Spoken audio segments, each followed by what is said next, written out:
Rugby fans, prepare to be amazed as we count down the most jaw-dropping, adrenaline-pumping tries of 2024.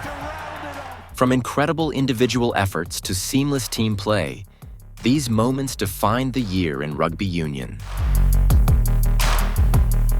We start our countdown in Suva, where Fiji's Joshua Tuisova showed why he's nicknamed the Bus. In a match against Samoa, Tuisova gathered the ball deep in his own 22. With a burst of speed, he bulldozed through 3 tacklers, leaving them sprawled on the turf.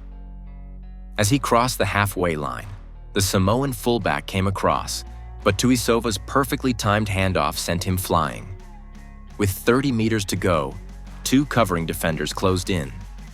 Tuisova, showing unexpected finesse, chipped the ball over their heads, regathered on the full, and dived over the line. A coast-to-coast try that left the crowd in raptures and put Fiji on course for the Pacific Nations Cup.